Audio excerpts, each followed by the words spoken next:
welcome back to my channel. If you haven't been here before, I'm Jamie B. I read a ton of books. And this is my first reading update for 2026. I was going to do weekly. It's been 2 weeks. So, yeah. Par for the course, I'm afraid. I'm going to try and start getting to recording more often, but this year may just be play it by ear sort of year. Yeah. But I did finish some books in the first 2 weeks of 2026. So here are the print books that I'm done with. There we go. Woo! And I've finished a lot of other books as well, besides these. So according to my story graph, I've finished 18 books so far this year. And yeah, I'm pretty happy with that. I'm a little behind my ridiculous huge goal on Storygraph, though. I'm like 3 books behind schedule. So we'll see how this 500 goal goes. But, I did want a challenge. So it will be a challenge. I have a lot of books that are in progress right now. So in a couple days, when all of those books finish up all at once, I'll probably be a little bit ahead briefly. We'll see. Yeah, it's anyone's guess whether in July I drop my goal down to something more reasonable. I don't know. Anyway. But yeah, so I started out the year with several days of not finishing anything, which I tend to do, actually. Every year I end up having, like, the first 2 or 3 days, I'm not finishing books, and it doesn't matter that there's books that I had unfinished in the end of December. I still somehow don't manage to start off the year by finishing a book. So this year, the first one I finished on the 2nd. And that was Blacklist. This one I did start in December. It is a crime novel by Jerry Ludwig. And it is set during the McCarthy era and afterwards. So in this book, we have a young man whose father was a script writer in Hollywood and was blacklisted during the McCarthy era. So if you don't know much about that time period, what happened was a lot of people were considered to be like enemy agents working for the communists in Hollywood, partly because they weren't very politically connected, so they were easy prey. So people could kind of scapegoat those individuals as if they're the reason that we had problems in the United States during the McCarthy era.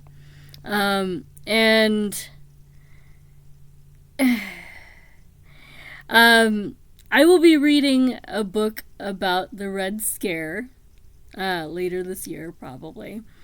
And guaranteed I'll read some more books about the McCarthy era.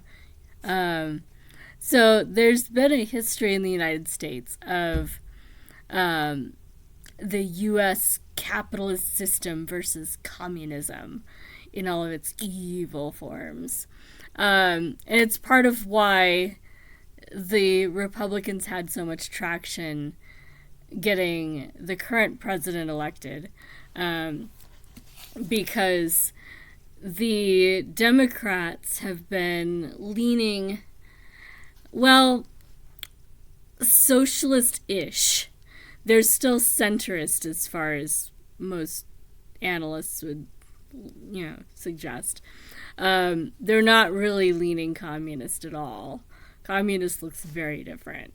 And socialist still has a lot of different variations. But because of our history, if you say that something is communist or socialist, which is supposed to be a close cousin, then that's automatically the axis of evil sort of stuff.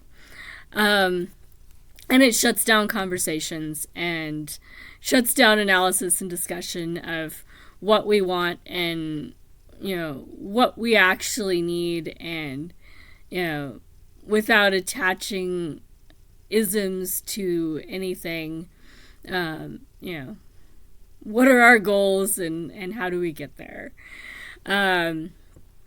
Anyway, so take that as a background. This book, we first see the young man and his parents and what happened when his dad was blacklisted. And his family ended up going to Mexico to escape their sudden pariah status. His dad couldn't get work. They couldn't afford any, groceries or anything because there wasn't any money coming in, and nobody would extend them any line of credit at grocery stores because they were the bad guys, because they were low totem, easy prey sort of people.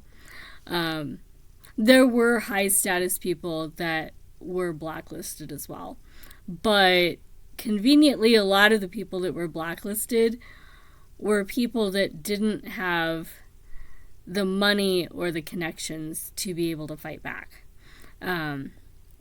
So this book brings that up really well. And also kind of what happens afterwards and how do you regroup after that. The McCarthy era was something that people talk about a bit more now, because the current administration, through its attack on immigrant Americans, and they're trying to turn neighbors against neighbors. That neighbors against neighbors thing was part of the McCarthy era. So getting people to turn in their friends for being communists. That was very much what was going on in the McCarthy era. So yeah, we've been through times like this before. They're always different, but this is not the first time that we've had to deal with this stuff. We get over it eventually. It's just when, how, and after how much carnage. So yay. Anyway, yeah. So it's an interesting book. The murder mystery aspect took a second seat to everything else, to the point where I have to keep, reminding myself there is a murder in this. This is a murder mystery. There is a murder. There is a suspicious death that is a murder. And yeah, they have to figure out who did it. But the setting and the circumstances that lead to that murder are far more the point of this book. So anyway, it was good. Probably not a 5-star. I think I gave it 4.5. A lot of the first few books were 4.5, but this is Blacklist, and you can see the typewriter. Very much about screenwriting, and so that was good. And then I did an audiobook that I had as an e-arc as well, called Queen Esther by John Irving. This one I do not have in print, but I could read along with the audiobook with my e-arc. This one was 3.75 stars. Actually, it looks like Blacklist I gave 3.75 stars as well. So at the time, I was not as impressed. Maybe I would bump it up to 4 because it was better than some of the others that I gave 3.75. Yeah. But they were similarly problematic, I guess. Queen Esther started out all right. One connecting thread between these two books, Blacklist and Queen Esther, is the Jewish main characters. So in Queen Esther, we have an orphan in a foster care situation, but she is actually from a Jewish background, and she kind of figures out where she came from and goes off on a quest to figure out who she is and where she fits in the world. There's a lot of stuff about identity, and tattooing comes back into this one. If you've read... Oh my goodness, she brought her toy. Did you bring the toy? Wow. Wow. Hi. I'll play in just a bit. Can we just play a bit? Okay. Wow. Okay. So there's tattooing in Queen Esther. And if you've read John Irving, there's another novel that's quite a bit bigger than this one called Until I Find You, which is very much more about tattooing. It's actually set around a tattoo parlor and a woman tattoo artist, if I remember correctly. And it's still identity and family and stuff like that. So this book is kind of connecting themes from different books. The orphan, Esther, starts out in the same children's home as shows in the Cider House Rules, which is what a lot of people reference in reviews on this one. It doesn't have much to do, though, with the Cider House Rules. Past that point, if you haven't read that book and wondered what happened to the other children, you don't need to have read the Cider House Rules to read this book.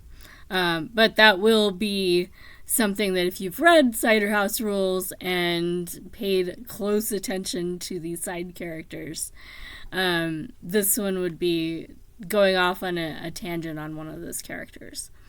So it was okay. Of all the John Irving books I've read, it is definitely not in my top 5. So, yeah. I think my favorite John Irving is probably Avenue of Mysteries. I did really like that one. I've not read all of them, but I've read a lot. So, anyway, not his strongest work.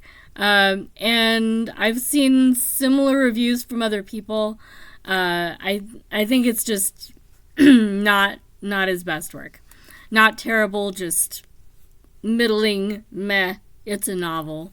Read it, it's good. Just don't expect that it's going to be the best book of your year. Probably won't be. The next book I finished was Maggie, or A Man and a Woman Walk into a Bar. This one was fun. I gave it 5 stars. It was an audiobook on my library's website on Hoopla. What was it about? Oh, it was fun. That's what I remember about it right now. Yeah, it wasn't very long, and it was a fun experience. Probably, if I was to rate it in another 2 months against all the other books I've read, it would go down to 4.75 because I still remember the fondness of reading this book, but I don't remember the book very well. And I didn't rush through this one. I slowed it down because it wasn't very long, and I was enjoying it, but apparently not very memorable. I do remember the bit about the Chinese American woman, which is referenced in various reviews other people wrote about it. So, I'll probably revisit this one if it becomes an award nominee. So, and it is one that I've seen people mention in such a vein, and I wasn't surprised it was a 5-star because I had heard good things from people. So if it turns up on a long list or a nominee list, I'll probably reread it. Because I know that I liked it. I just couldn't tell you why. But anyway. Yeah. And then we'll see if the reason I don't remember it is a reason to not have it be exactly 5 stars. Because that may be the case too.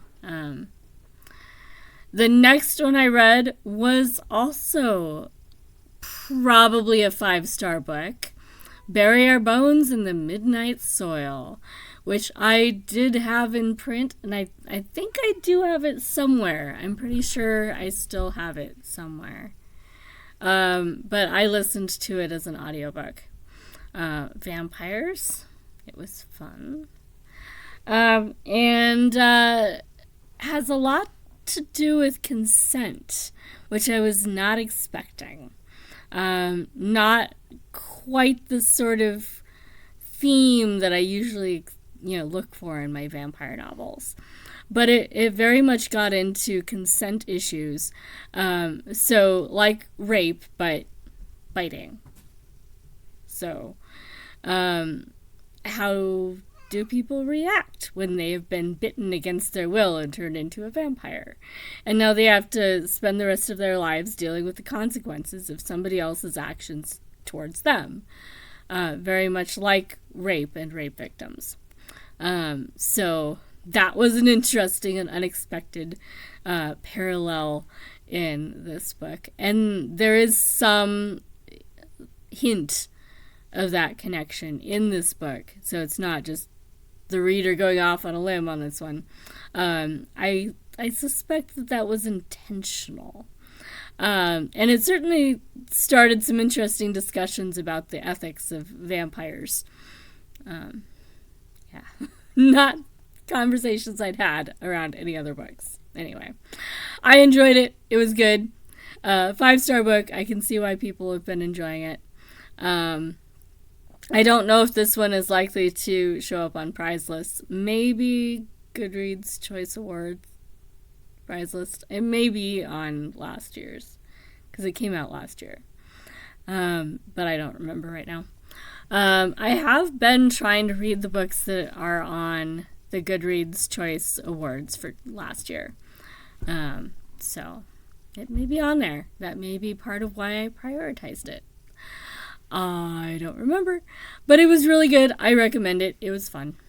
Then I finished The Readathon March by Joseph Roth, which I have in print, and I read parts of it in print, and listened to parts of it. And where is it? So Readathon March is a classic, a modern classic. Alright, so this is Readathon March. And I read and listened to this one. It's a classic. There's a lot going on. There's love and war and identity issues and all sorts of stuff. It is translated from the Polish. I don't remember. Translated by Joachim Neugerschall. Which doesn't tell me what it was translated from. Maybe just from the German, because it was published in Berlin before that. Yeah, translated from the German. So, Joseph Roth would be German. So World War One.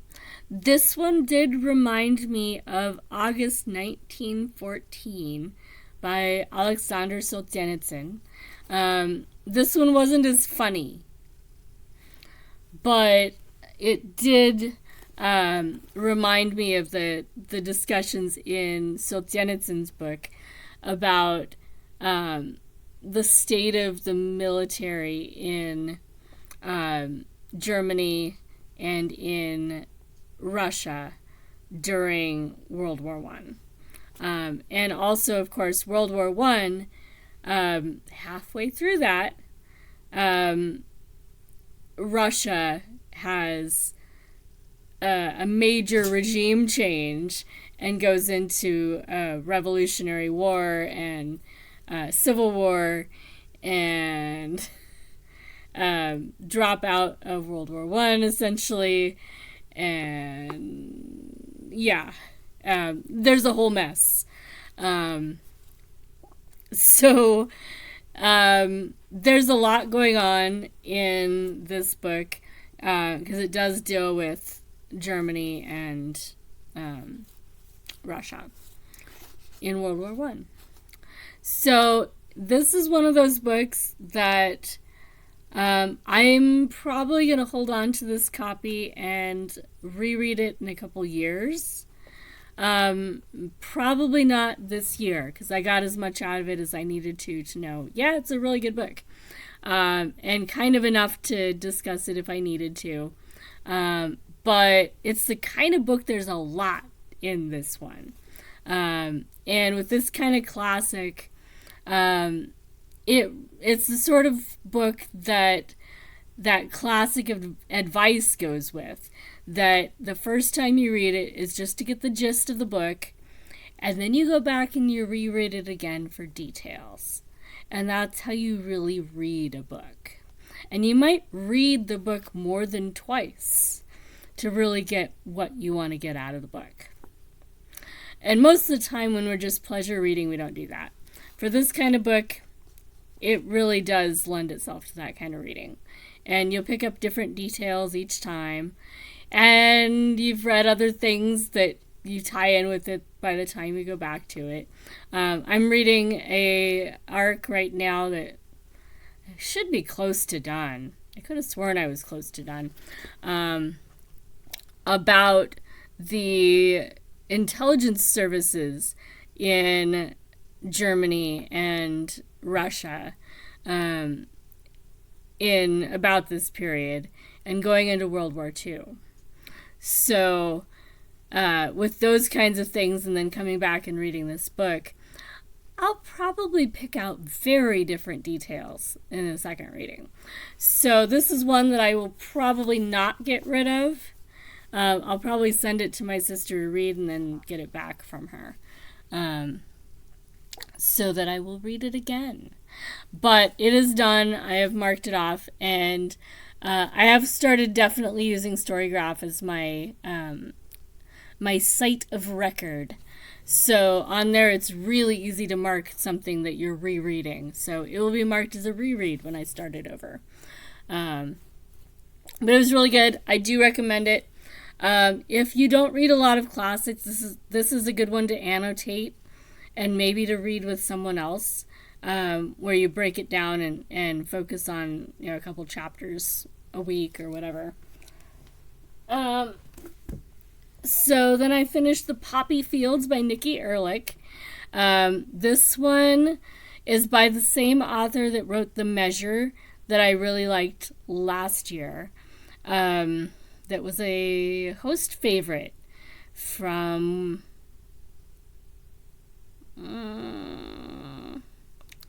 from somebody last year. It might not have been Tar, but it was one of those big readathons.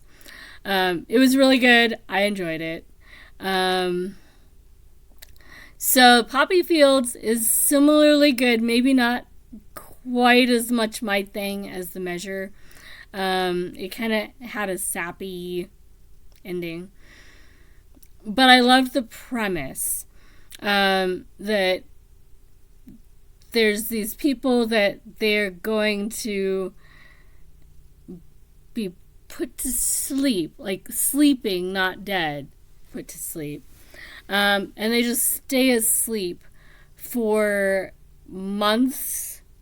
And when they wake up, whatever mental illness stuff that they were dealing with, usually surrounding grief, but not necessarily just grief, they get over it.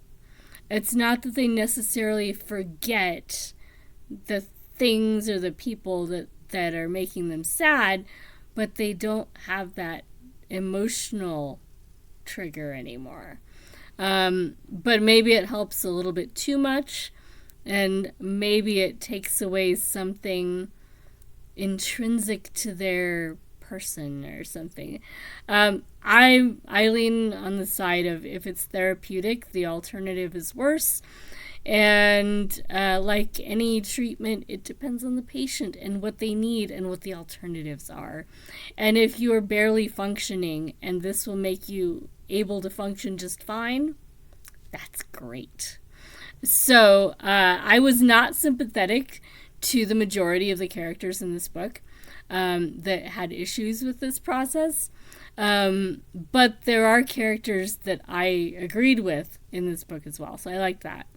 It really was exploring kind of the question of, okay, if you have a treatment like this, but it has this side effect, is this something good or bad, or does it depend? And I think the answer may be it depends. But I think this is one where it depends on the reader too, which characters you side with, and is it a tragedy, or did the ending work out great, or, all that fun stuff. So, good book for discussion. It would be a great book club book because it would probably be one that would start some fun discussions. So, I definitely recommend it. Maybe not a 5-star. I think, I gave it a 4.5. Radetzky March, I gave 4.75. And then The Deadly Book Club is the next one I finished, by Lynn Liao Butler. I listened to this one. I did have the ebook, the e-arc for this one as well. But I mostly listened to this one. And I liked the book. I was really annoyed for the first third of the book about the way the voices worked with the audiobook. And if that's the kind of thing that makes you not want to finish a book, this one might be one to do in print if the voices bug you. The reader does okay. But in trying to differentiate the women in this book, because there's several women, and it's hard to make each one sound different enough that you can tell who's talking. Some of them just end up sounding so young. And they're already kind of stereotyped anyway. It gets better. But for the first while, it sounded like the characters were like 12, which did not work. It got better, though. By the end of it, I did enjoy it. It got 4.75 stars from me. So it definitely improved. What I particularly liked about it was that the women are content creators that have a book club. So that is the book club. And they do murder mysteries and other books. And yeah, it turns deadly. It's great. So I did like that, and the author wanted to write a book featuring content creators in the book world because she wanted to give a nod to this corner of the book world for all that we collectively do for authors and their books. So I liked that because I've always been fascinated by this corner of the book world. And, when you're trying to predict how books do, there's a lot of wiggle room between, the predictable, marketing side and, how much money you throw in and timing and all this stuff. And then all the messy details that make the book succeed or fail. And a lot of it comes down to stuff like, social media and who reads it and says you need to read this to whom, and how people, even at my level, influence other people can change the trajectory of a book. I doubt that I've ever been that influential about a book ever, but it adds up. And if enough people are saying, you've really got to read this book, it was fantastic, that will sell more books than a marketing campaign. So I like it when other people in other parts of the book world acknowledge that really cool, hard to measure effect from all the stuff that people like me and my friends are doing. So it was kind of fun. And there's a little bit of a discussion of where content creators fit in and all this. So I wouldn't mind reading more novels that are set around that sort of world. It allows us content creators to think about where we fit in. Yeah.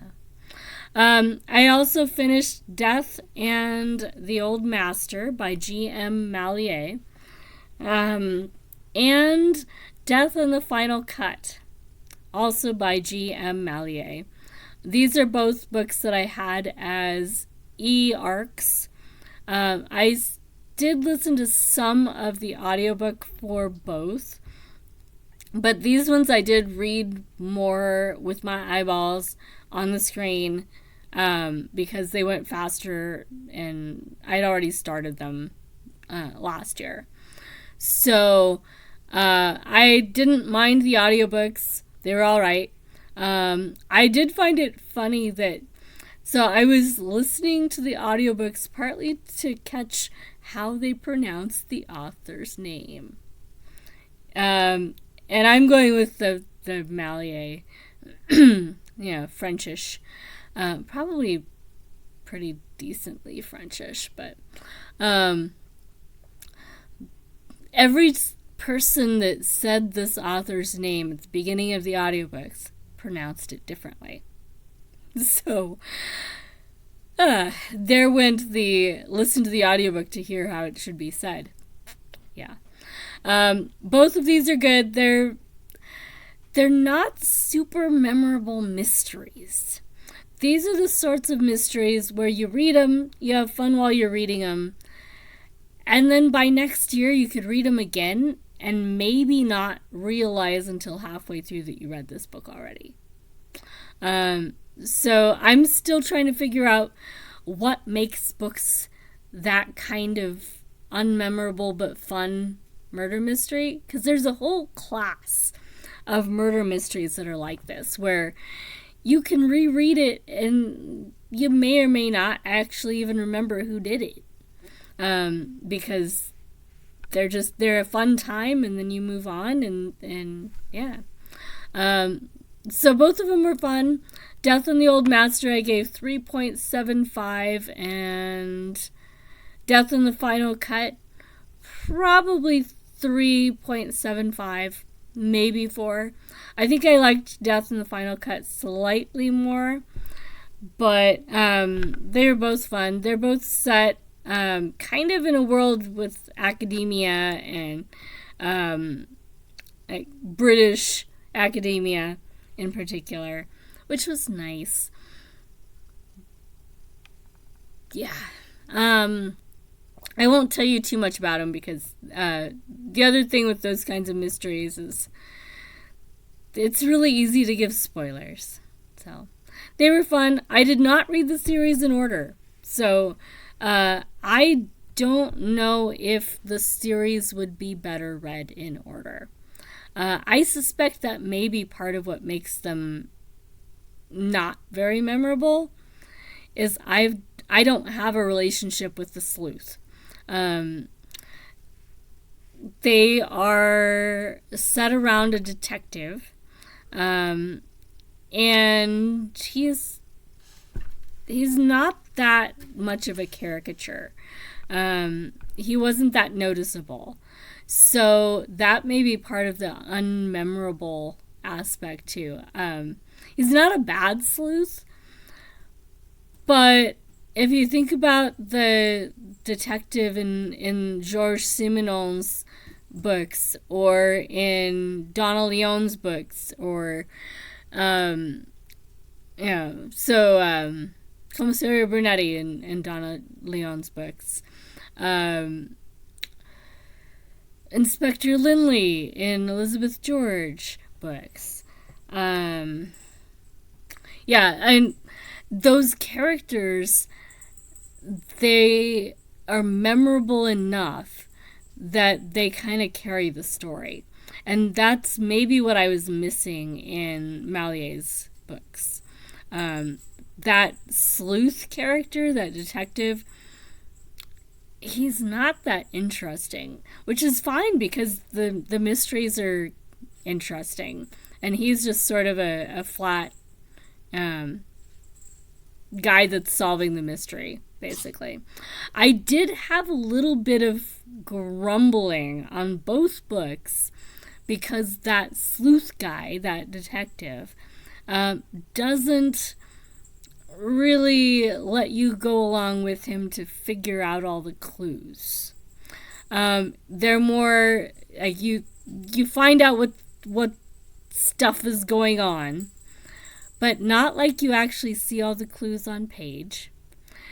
And with both books, at some point, the detective will be like, oh, well, here's the solution, and walk you through it. And he's using information that you didn't have. So in that sense, I suppose they're kind of cheating. And it wasn't terrible, just, I don't know. I might read more and just see if it's a pattern and maybe try them in order a little bit and see if that helps. I don't know.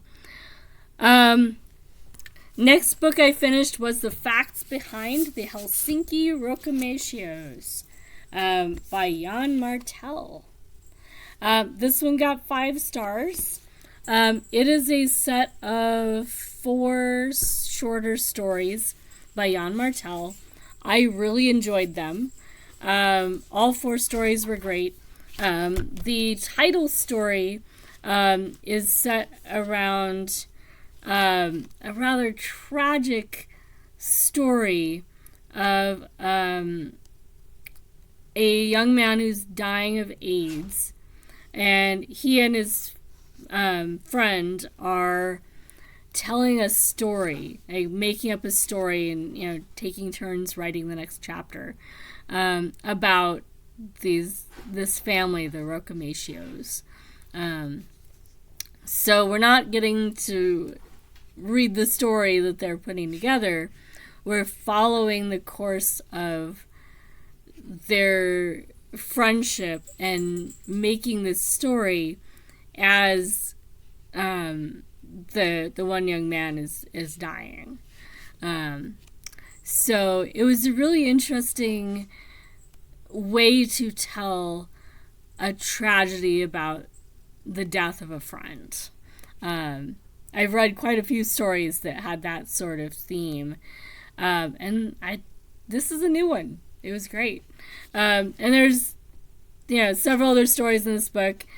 There's only a couple stories. It's not like you have to read 69 stories or whatever. I have a new arc that's 65 stories. It's in the title. By Barthelme, I think. Donald Barthelme. So I have one arc that it is like in the 60s. Lots and lots of stories. This one's not a lot of stories. And it's not a very thick book. So I do recommend this if you like shorter fiction and want to try some really good ones. And I liked the cover. I picked it out from the bookstore at a bag of books because it was pretty. And it's Jan Martel. I haven't read any other books by him, but I am going to read Life of Pi and one other one that I have this year. So you'll see more about him. So yeah, that's 2 5 stars so far. That one and Maggie, or A Man and a Woman Walk Into a Bar. So far so good. We're still, beginning of the year. Until August by Gabriel Garcia Marquez was my next one. This one was as an audiobook. It was a lost novel, unfinished lost novel by Gabriel Garcia Marquez. It was okay. I gave it 4 stars. The writing was lovely. But you could tell that there were parts that weren't quite up to Marquez's standard for storytelling. But it was still good. Yeah, and it's short, so that's always nice. Yeah, and the title has something to do with the plot. But yeah. Finished 3 Days in June. That was also 4 stars by Ann Tyler. Good writing, short book, 165 pages. Not really my thing. I appreciate the it takes 3 days for their lives to totally be different sort of concept. It reminded me in that respect of Saturday by Ian McEwan, I think. Was it Ian McEwan? I think that's his book. Yes, I'm pretty sure that's the author of that book. There's a lot of mix and max in the M's. I'm pretty sure. Anyway, it reminds me of Saturday, which is a book about a guy who goes to work and you're just following him for one day. And during that one day, things happen. By the end of the day, all sorts of stuff has happened. And actually, I think in that one, he goes back home and it was just a day. But, you get the sense of there's a lot that happens in 24 hours. Yeah. So this one was just, it's just 3 days during which a lot of stuff happens. But it was more like family drama and not really romance, but if you like romance, there'll be elements of this one that you'll resonate with. It's not a 5-star sort of book for me. But I could see how it would be great for some people. My next 5-star was Girl 1983 by Lynn Ullman, translated from the German. And this one is about a young woman who looks very young. And her adventures. She's kind of in the seamier side of life in the city, and I think Berlin. So in that respect, it did remind me a little bit of Good Girl and some of the other books that I read for prize lists last year that I hated, which meant that I was particularly surprised that with this book reminding me of those, that I really enjoyed this book. And I could see it being the sort of book that would be nominated for prizes. It originally was published in 2021, but this is a new translation, new edition. And I don't know if it was translated into English before, but I originally had it as an e-arc as the new translation. So if it is the first time it's been translated into English, then I think it would be eligible for a couple translated new release prizes. But I don't know all the rules for like what makes them eligible in those categories. But if it is eligible, it is good enough that I would not be at all surprised to see it on long lists. So, not going to predict one way or the other because I'm so fuzzy on what makes a book eligible for different prizes that I'm not a source for that information. Eventually, in a couple years, I'll just know it because I'll have been doing it for a while. But it was good enough anyway that it could be.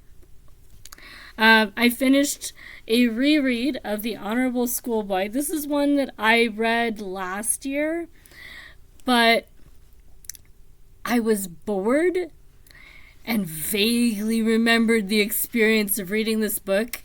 And I thought, well, maybe I'll reread it after I've read more of the George Smiley books. And you might remember I talked about maybe I'll try reading them all in order. And maybe they'll stick better in my memory if I read them in order and I won't be so bored. I've had conversations about John le Carré and the fact that he writes such dry and very accurate portrayals of life in the Secret Service and stuff. I reread this book. I even found the audiobook when I got halfway through it, and I was like, I'm still falling asleep. And so I listened to the second half as an audiobook. I was still bored. I have a better idea of what happened because I've read it twice now. But if you are struggling reading John le Carré's George Smiley books, you're not alone. They're really dry. They're really slow. They're really slow. Yeah. So, not bad. And if you are interested in being a spy or analyst or something in the espionage and information sector, you might find these really great because they are a more accurate portrayal of what it's like to be doing this kind of work. But they capture the tedium of doing this kind of work. So anyway, it was a successful reread. I think I retained more. And I know that it's not just me. It's the book. It really is the book. My favorite John le Carré is still The Russia House, which has George Smiley in it. And Carla, the arch nemesis Russian agent that George Smiley is always interacting with in some way. Carla is in this one as well, but we don't see as much of him. We don't really get the same pacing as The Russia House. This one's just slow. So I'm off the hook. I've read it twice. I finished the audiobook of The Labyrinth House Murders by Yukito Ayatsuji. This is book 3 in the Bizarre House Mysteries, translated from the Japanese. And I listened to it as an audiobook. It was 4.25 stars. So it was really good, but not amazing. But it was fun, and I do intend to look up the first 2 books in that series, because I did enjoy the Japanese flavor of crime novels. And then I did The Vagrants by Yi-Yun Lee. which I really enjoyed. Maybe not a solid 5-star, but I did give it 5 stars on Storygraph. And unless I can come up with any way to articulate why it's not 5 stars, I'm just going to stay with 5 stars. Because it was good enough that it may just be me being tired or grumpy or something if I don't say 5 stars on it. In The Vagrants, we are in China. In the Cultural Revolution, I believe. Or thereabouts. Just after the Cultural Revolution? Just after the Cultural Revolution. Yeah, because Mao has died. But not long ago, Mao has died. So we're still in that vicious environment where everybody is turned on everybody, and now the children who turned their parents in and turned their friends in and went rabid, and now they're adults, and the world has not gone suddenly perfect from all of their sacrificing of everybody else and destroying their culture and everything. Can you tell I'm not a fan of the Cultural Revolution as a positive change in the world? I've read a lot of books set in the Cultural Revolution, and I took 2 different levels of Chinese history classes about China that covered the Cultural Revolution as well in college. Oh my goodness, that is a scary time period. People can be evil. Like really, really, really, really evil. And you do get that in this book. But it's not like in your face, throttling you with knowledge of how bad it was. But it is harsh. And we have 2 young people that are trying to survive in this world.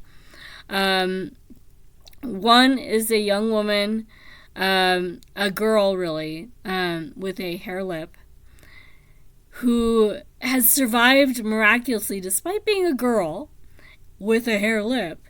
For some reason, her parents didn't leave her out in the cold to die. They didn't drown her. There's a woman in this book that goes around and collects all the abandoned babies, because this is something that was going on, that people didn't want girls, they wanted a son, and so they would just put their extra baby girls out to die, so that they wouldn't have to feed them, because they only had so much food and they'd rather make a baby boy and feed that one. So it's that kind of world. Historical fiction, though, it is not a fantasy. It's that kind of world. Anyway, and so we have the girl, and we have a young man who's maybe a little, I don't know, I'm not sure what his issues really are, but he's a little slow or a little off. He's not bad, he's just slow or off or something. But he wants a partner. He wants a girlfriend, a wife. He's fascinated by the concept of girls and what they are and how they work. And no one apparently has told him ever, like, what a girl is and how it works. Yeah. So he's just trying to find out somehow. And of course, eventually our 2 young people meet up, and the ending was more positive than I expected, but it was hard to guess who was going to get the not terribly tragic endings. So, considering the setting, it was quite possible that everybody would get a terribly tragic ending. So anyway, it was very good. Definitely recommend. 5 stars. just know what you're getting into. This is the cover for the book I had. The Storygraph copy that I think is the default for this one is actually really pretty. And I kind of wish I had that one instead, but because this one, I guess maybe it has something to do with the story besides just being Chinese front of shirt. Yeah. The other one is more expressive of the book, I think. Anyway, but it is trauma. Very much trauma.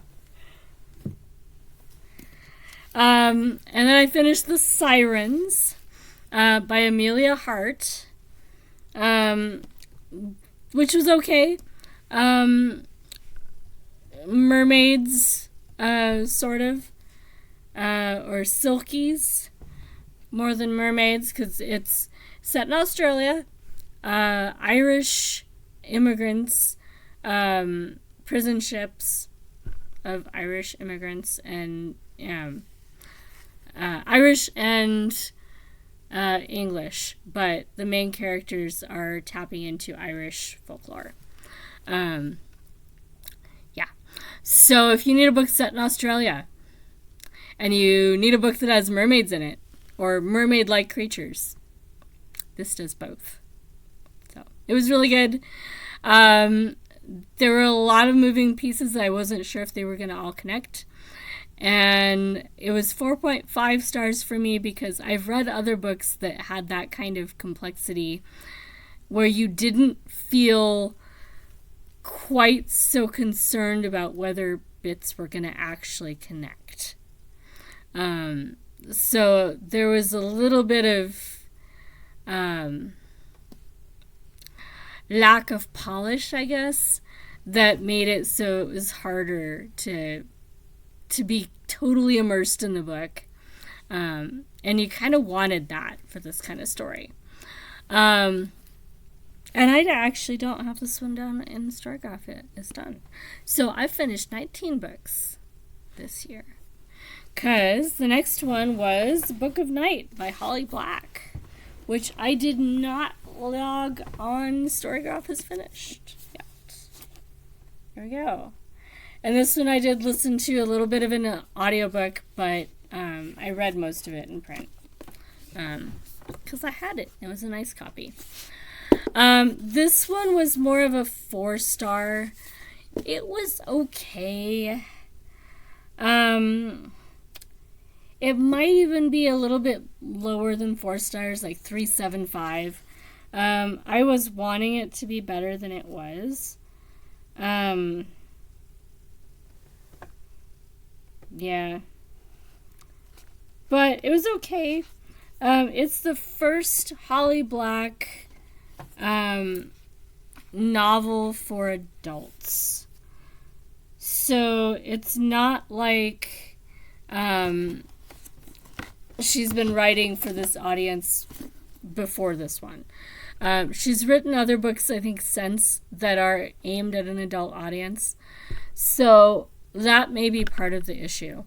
The magic system is cool. Like, the shadows that you can do magic by using your shadow or using someone else's shadow and stuff like that. Yeah, so I love the magic part. But I should have enjoyed this book so much more for how cool I thought the magic was. And I was just struggling to stay tuned into the book. Should not have been a problem. So there were things that were off. I analyzed it a little bit on sprints, chatting with other people, and kind of have an idea of some of the stuff that was just not working. But really, I think it was just a first attempt at writing for an adult audience. I would love to see more books set in this world. It's kind of our world, but with magic that definitely doesn't exist here. So it's classed as urban fantasy, but it reads like if you took out the references to our world, it really feels like a different world, not ours. So that may be part of it. Either it needed to be more urban fantasy, like fantasy set in our world, or it needed to be just own it that it's a different world entirely and go from there. So that may be one of the things that bugged me about it. But I don't know. I will be agonizing over it. I do that. Why was it not a 4-star book? Anyway, but it was good. I enjoyed it. I do recommend it for the magic system. It was cool. Just if you're not finding it to be a 5-star book, it's not you, it's the book. And then I finished this one tonight. The Book of Getting Even by Benjamin Taylor. 3.75 stars. Maybe lower. Because thinking about some of the ones I gave 3.75 stars, this one was weaker. So maybe more like 3.5 stars. Maybe less. Yeah, it might be quite a bit less, actually. Because this one, it's nerdy. That's really its saving grace. It's about a gay Jewish man, or boy growing up to be a man, who becomes enamored of a wealthier family that takes an interest in him. And he has a romantic interest in another young man, and that young man's sister has an interest in him, I guess. Something like that.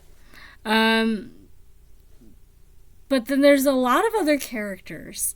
And there's boyfriends and girlfriends and all that going on. This is not a thick book. This is like 150, 165 pages, something like that. It's not a long book. So already we've got so much going on, so many characters, because we start out with them as children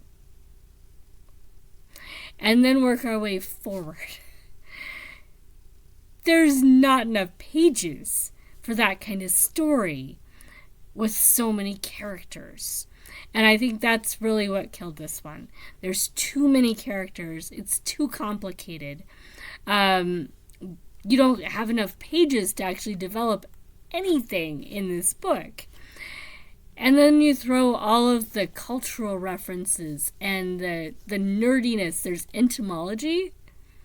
There's mathematics. The Book of Getting Even. Even is actually not just like getting even, like revenge, but it's also even as in evens and odds, as in numbers, because there's a strong mathematical emphasis going on, and there's actually a line that mentions evens as in numbers.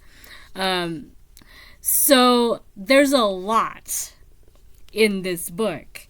It needed to be a 300 or 400 page book. As a 160 some page text, it was way too short. It was rushed. It was jumbled.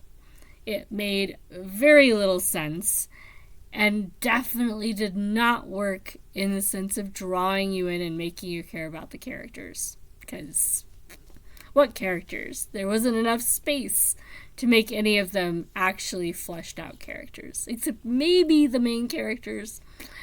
But even then, there were several. It was very confusing and way too crowded. So, anyway, least favorite book of the year so far.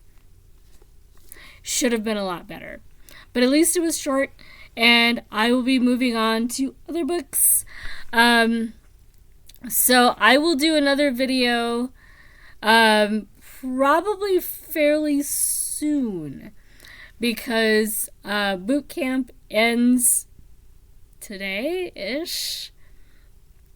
It's only a 2-week thing, so it's basically done, I think, today, tomorrow, somewhere in there. So after Bootcamp Readathon, which I am participating in as just a participant reading books, I will be doing a TBR for the rest of the month. And I will talk during that about how I did with Bootcamp, what books worked for what, and my thoughts coming out of Bootcamp. But since this is already an hour plus long, I think we'll leave it at that for now. And an hour plus for 2 weeks of my kind of reading, that, 19 books, it's not terrible, actually. But we don't want to drag this on too long. So I will sign off on this one.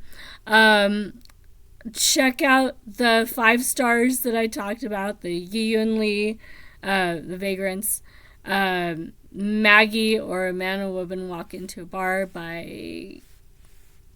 I don't remember the name of that author. By Katie Yee. That's right. I got the Katie part. And Bury Our Bones in the Midnight Soil. Are there any others? Oh, and The Facts Behind the Helsinki Rokomatios. There were 4 5 stars in the past 2 weeks. So those are books that I highly recommend. If you like Gabriel Garcia Marquez, I wouldn't say that you're going to find Until August as satisfying as Love in the Time of Cholera or 100 Years of Solitude.